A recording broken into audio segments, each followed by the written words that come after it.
আসসালামু আলাইকুম সম্মানিত দর্শক। আশা করি আপনারা সবাই অবশ্যই ভালো আছেন এবং সুস্থ আছেন। দেখুন, রাজনীতির মাঠে একটি কথা যুগ, যুগ ধরে প্রচলিত। রাজনীতিতে শেষ বলে আসলে কিছু নেই। আজ যে হিসাবের খাতাটি আপনি বন্ধ করে রাখছেন, কাল হয়তো সেখান থেকেই নতুন এক সমীকরণও শুরু হতে পারে।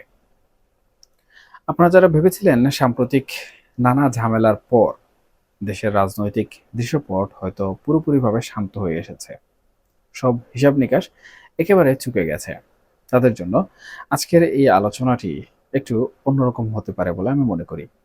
কারণ মাঠের চিত্র কিন্তু ভিন্ন কথা বলছে। যদি একদম স্পষ্ট করে কোনো রকম রাগঢাক ছাড়া বলি, তবে বলতে হয় আওয়ামী লীগ কিন্তু মাঠে তাদের সেই বহুল কাঙ্ক্ষিত খেলা শুরু করে দিয়েছে। হ্যাঁ, ঠিক শুনেছেন, যে রাজনৈতিক দলটিকে কিছুদিন আগেও অনেকের মনে হচ্ছিল খাদের একদম কিনারায় গিয়ে দাঁড়িয়েছে, তারা যেন হঠাৎ করেই এখন ছাইবস্য থেকে ফিনিক্স পাখির মতো আবার ডানা ঝাপটাতে শুরু করেছে।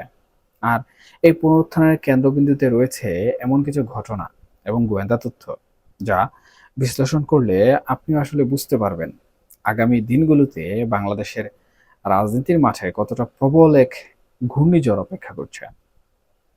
সুপ্রিয় দর্শক, ইতিহাসের পাতা ঘাটলে আমরা কিন্তু দেখতে পাই ফরাসি সম্রাট নেপোলিয়ন বোনাপার্টকে যখন সব ক্ষমতা কেড়ে নিয়ে এলবা দ্বীপে নির্বাসনে পাঠানো হলো, তখন তার শত্রুরা কিন্তু স্বস্তির নিঃশ্বাস ফেলে ভেবেছিল নেপোলিয়নের অধ্যায় বুঝি চিরতরে শেষ।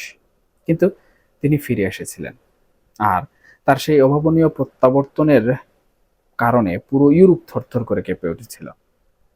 আজকের বাংলাদেশের রাজনীতির দিকে একটু গভীরভাবে তাকালে আপনি হয়তো সেই এলবা দ্বীপ থেকে ফিরে আসার এক অদ্ভুত রোমাঞ্চকর প্রতিচ্ছবি দেখতে পাবেন।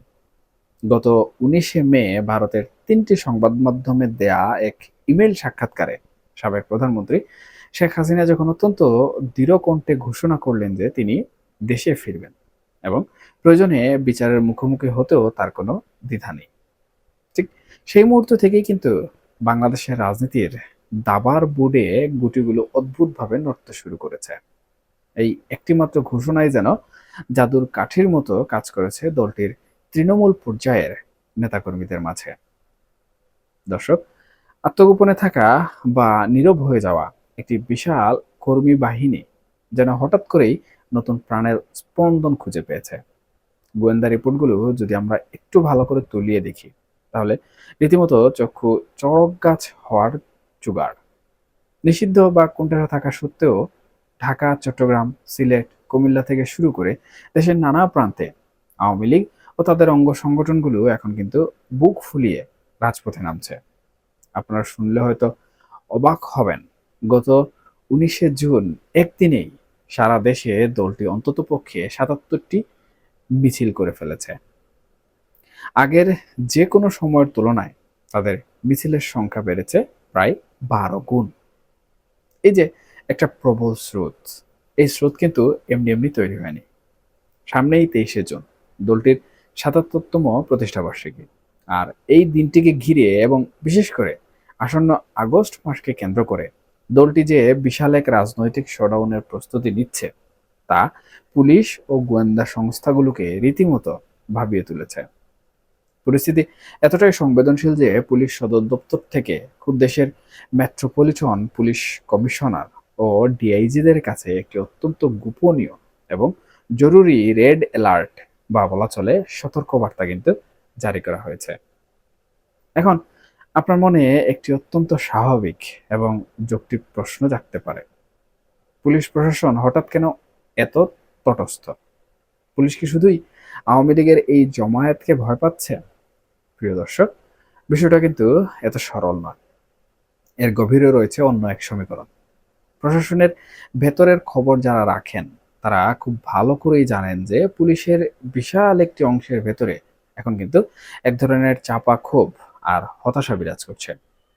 গত প্রায় 2 বছরে প্রমোশন পাওয়া গুটি কয়েক জাতীয়তাবাদী মানসিকতার অফিসারের উপর নির্ভর করে হয়তো অপরতলার কাঠমুটা কোনো মতে দাঁড়িয়ে আছে, কিন্তু মাঠ পর্যায়ের যারা কনস্টেবল বা নন ক্যাডার অফিসার, তাদের মনের অবস্থাটা কি? তারা তো এখনো পুরোপুরি স্বস্তিতে নিজেদের দৈনন্দিন কাজে ফিরতে পারেননি। তাদের মধ্যে এক ধরনের অস্বস্তি আর বলা চলে নিরাপত্তাহীনতা কিন্তু কাজ করছে। আর ঠিক এই জায়গাতেই রাজনৈতিক বিশ্লেষকরা একটি বিশাল অশনি সংকেত কিন্তু দেখছেন। যদি আওয়ামী লীগ 23শে জুন দলীয় কার্যালয়ে প্রকাশ্যে পতাকা উত্তোলন করে এবং রাজপথে বড় ধরনের কোনো পরিস্থিতি তৈরি করতে পারে, তাহলে এই হতাশায় ভোগা সাধারণ পুলিশ সদস্যরা কি জীবন বাজি রেখে তাদের আটকাতে যাবে, নাকি তারা নীরব দর্শকের ভূমিকা পালন করে এক ধরনের পরোক্ষ সহযোগিতা করবে? এই সন্দেহটাই কিন্তু বর্তমান সরকারের ঘুম হারাম করে দেওয়ার জন্য যথেষ্ট। আর ঠিক এ কারণেই আজ এত মাস পেরিয়ে যাওয়ার পরও রাজপথে সেনাবাহিনী কিন্তু টহল দিচ্ছে, এবং কবে নাগাদ তারা ব্যারাকে ফিরতে পারবে তার কোনো সুনির্দিষ্ট উত্তর আসলে আমার মনে হয় কারোরই জানা নেই। এবং এই যে একটা ভঙ্গুর পরিস্থিতি, এই ভঙ্গুর পরিস্থিতি কিন্তু সরকারকে আরো ব্যাপক চিন্তার মধ্যে ফেলে দিয়েছে। এবং এই সুযোগটাই দেশের জনগণকে আওয়ামী লীগ ভালো করে বোঝানোর চেষ্টা করছে যে দেখো, আওয়ামী লীগবিহীন বাংলাদেশ কেমন। এবং এই যে জনগণের মধ্যে একটি মনস্তাত্ত্বিক বার্তা পৌঁছে দেয়া, এই বার্তাটি জনগণ কতটুকু গ্রহণ করছে সেটা কিন্তু সব থেকে মুখ্য দেখার বিষয়। অন্যদিকে আপনি যদি একটু খেয়াল করেন, সরকার এবং সরকারি দল বিএনপি এখন এক অদ্ভুত উভয় সংকটে, বা বলা যায় চরম এক সিদ্ধান্তহীনতায় ভুগছে। পুলিশের ওই গোপন দিক নির্দেশনার দিকে একটু নজর দিন। সেখানে বলা হয়েছে যে আওয়ামী লীগের প্রকাশ্যে মিছিলের জেরে ন্যাশনাল সিটিজেন পার্টি বা এনসিপি এবং বৈষম্যবিরোধী ছাত্র আন্দোলনের ছাত্রদের সঙ্গে তাদের সংঘর্ষ বাধতে পারে, কিন্তু একটিবারের জন্য সেখানে বিএনপি বা জামাতে ইসলামের নাম কিন্তু উল্লেখ করা হয়নি। এর পেছনের সূক্ষ্ম রাজনীতিটা কি আপনারা ধরতে পারছেন? এটা কিন্তু চমৎকার এবং অত্যন্ত গভীর একটা রাজনৈতিক চাল। দর্শক, সরকার ও বিএনপি আন্তর্জাতিক মহলের কাছে এই বার্তাটি অত্যন্ত সুকৌশলে দিতে চাইছে যে আওয়ামী লীগকে রাজপথে মোকাবেলা করার জন্য তাদের মতো বড় কোনো দলের রাস্তায় নামার প্রয়োজন নেই, বরং ছাত্র আন্দোলন বা ছোট ছোট দলগুলোই এই আওয়ামী লীগকে সামলানোর জন্য যথেষ্ট। এর মধ্য দিয়ে বিএনপি নিজেদের একটা অহিংস, পরিচ্ছন্ন এবং গণতান্ত্রিক প্রতিচ্ছবি বিশ্বের সামনে তুলে ধরতে চাইছে। তারা আসলে বোঝাতে চাইছে কোনো ধরনের রাজনৈতিক সহিংসতার সাথে তাদের কোনো ধরনের সম্পৃক্ততা নেই। কিন্তু সুপ্রিয় দর্শক, পর্দার আড়ালের গল্পটা সম্পূর্ণ ভিন্ন। মাঠ পর্যায়ে কিন্তু প্রতিদিন নানা জায়গায় উত্তেজনা আর সংঘাত লেগেই আছে।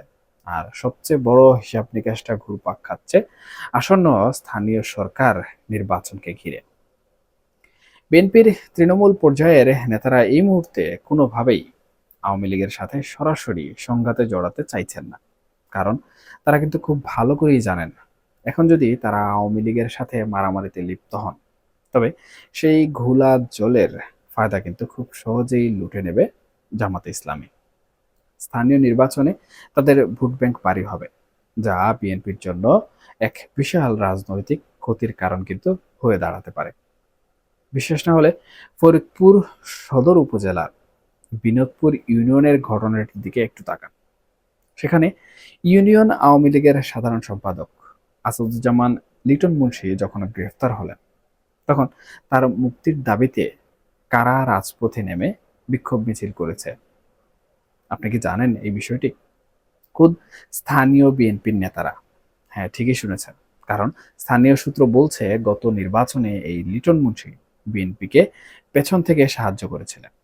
আর আগামী নির্বাচনেও বিএনপি নেতাদের তাকে খুব দরকার। রাজনীতির কি এক অদ্ভুত এবং জটিল রসায়ন, তাই না? শত্রু যখন প্রকাশ্যে মিত্রের ভূমিকায় অবতীর্ণ হয়, তখন বুঝতে হবে হিসাবের খাতায় অনেক বড় এবং জটিল কোনো অঙ্ক কিন্তু কষা হচ্ছে। এই কারণেই মূলত বিএনপির হাইকমান্ড আপাতত একটি ধীরে চলো নীতি গ্রহণ করে চরম সিদ্ধান্তহীনতার মধ্য দিয়ে দিন পার করছে। তবে এই রাজনৈতিক দাবা খেলায় কিছু অন্ধকার এবং ভয়াবহ দিকও কিন্তু ধীরে ধীরে উকি দিচ্ছে, যা আমাদের সবাইকে ভাবিয়ে তুলেছে। দেখুন, গোয়েন্দা সংস্থাগুলোর বিভিন্ন প্রতিবেদনে গভীর উদ্বেগের সাথে জানানো হয়েছে যে বর্তমান রাজনৈতিক দলগুলোর নিজেদের অভ্যন্তরীণ কুন্দলের জেরে যে সহিংসতাগুলো ঘটছে বা আগামীতে ঘটতে পারে তার দায় খুব সহজেই এবং সুকৌশলেই আওয়ামী লীগের ঘাড়ে চাপিয়ে দেওয়ার একটা গভীর চক্রান্ত চলছে। আপনারা হয়তো এরই মধ্যে সামাজিক যোগাযোগ মাধ্যমে ছড়িয়ে পড়া চট্টগ্রামের সেই অডিও ফাঁসের কথা শুনেছেন, যেখানে জামাত সমর্থিত সংসদ সদস্য শাহজালাল চৌধুরীকে লক্ষ্য করে গুলির পরিকল্পনার কথা বলা হচ্ছে। এ ধরনের ঘটনাগুলো কিন্তু রাজনীতির মাঠকে আমি মনে করি আরো বেশি উত্তপ্ত, ঘোলাটে এবং একই সাথে মারাত্মক বিপজ্জনক করে তুলছে। তার উপর মরার উপর খাড়ার ঘা হয়ে দাঁড়িয়েছে গত ২৪ সালের ৫ই আগস্টের সেই ভয়াবহ ঘটনা। জেল ভেঙে পালিয়ে যাওয়া ৫৩ জন দুর্ধর্ষ শীর্ষ সন্ত্রাসী ও জঙ্গি এখনো কিন্তু সমাজে মিশে আছে, যাদের কাউকে এখনো ধরা সম্ভব হয়নি। এদের মধ্যে যাবজ্জীবন সাজাপ্রাপ্ত এবং মৃত্যুদণ্ডপ্রাপ্ত দুর্ধর্ষ সব আসামিও রয়েছে। গোয়েন্দাদের সবচেয়ে বড় আতঙ্কের জায়গাটি হলো এই পলাতক অপরাধীদের যদি আগামী দিনের রাজনৈতিক সহিংসতায় ভাড়াটে হিসাবে ব্যবহার করা হয়, তবে পরিস্থিতি কতটা ভয়াবহ অবনতি হতে পারে তা ভাবলেও গা শিউরে ওঠে। আগস্ট মাস এমনিতেই বাংলাদেশের রাজনীতিতে নানা কারণে অত্যন্ত স্পর্শকাতর। তার উপর এই উপাদানগুলো যুক্ত হয়ে এক ভয়াবহ বিস্ফোরণমুখী পরিস্থিতির সৃষ্টি করেছে। এরই মধ্যে আন্তর্জাতিক মহল থেকেও কিন্তু এক ধরনের চাপ তৈরি হচ্ছে।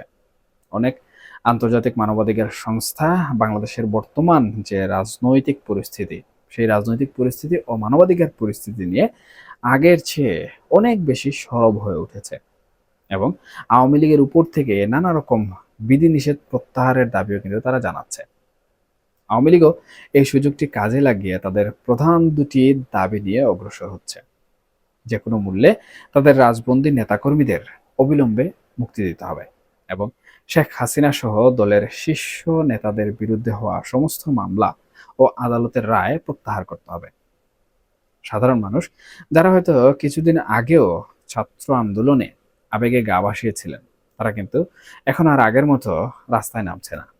এনসিপি বা বৈষম্য বিরোধী ছাত্রদের ডাকে সাধারণ মানুষের উপস্থিতির হার এখন অনেকটাই কিন্তু কমে এসেছে, যা প্রমাণ করে যে আবেগের জায়গাটি ধীরে ধীরে কিন্তু বাস্তবতার কাছে মার খাচ্ছে।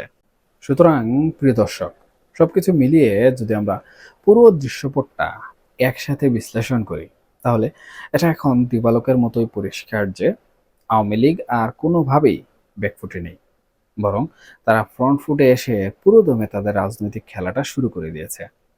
এই অবস্থায় আগামী ২৩শে জুন এবং তার পরবর্তী সময়গুলো বাংলাদেশের রাজনীতির জন্য এক চরম এবং চূড়ান্ত অগ্নিপরীক্ষা হতে যাচ্ছে। একদিকে মরিয়া হয়ে ওঠা এক পুরো রাজনৈতিক শক্তি, অন্যদিকে সিদ্ধান্তহীনতায় ভোগা সরকার ও বিএনপি, আর মাঝখানে ক্ষোভ ও হতাশায় থুকতে থাকা একটি দ্বিধাগ্রস্ত প্রশাসন। দর্শক, ফরাসি বিপ্লবের পর যেমন পুরো ফ্রান্স এক চরম অনিশ্চয়তা এবং ক্ষমতার পালাবদলের মধ্য দিয়ে গিয়েছিল, আজকের বাংলাদেশেও যেন ঠিক সেরকম একটি শ্বাসরুদ্ধকর ক্রান্তির লগ্নে এসে দাঁড়িয়েছে।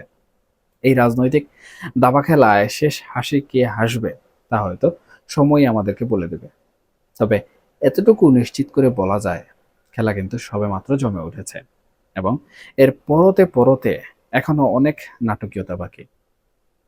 আপনারা চোখ কান খোলা রাখুন, বাস্তবতার নিরিখে পরিস্থিতির বিচার করুন, কারণ আগামী দিনগুলোতে এই রাজনীতির মঞ্চে আরো অনেক বড় বড় চমক আমাদের সবার জন্য অপেক্ষা করছে। এখনকার মতো এই পর্যন্তই, এবং এই আলোচনা প্রসঙ্গে আপনাদের যদি কোনো মন্তব্য থেকে থাকে, সেটা পক্ষে হোক, বিপক্ষে হোক, ভালো হোক কিংবা মন্দ হোক, আপনারা কমেন্ট সেকশনে অবশ্যই জানাবেন, কারণ আপনাদের মন্তব্য আমার জন্য অত্যন্ত গুরুত্বপূর্ণ। আমি সেখান থেকে শিক্ষা অর্জন করি। ধন্যবাদ সবাইকে। আল্লাহ হাফেজ।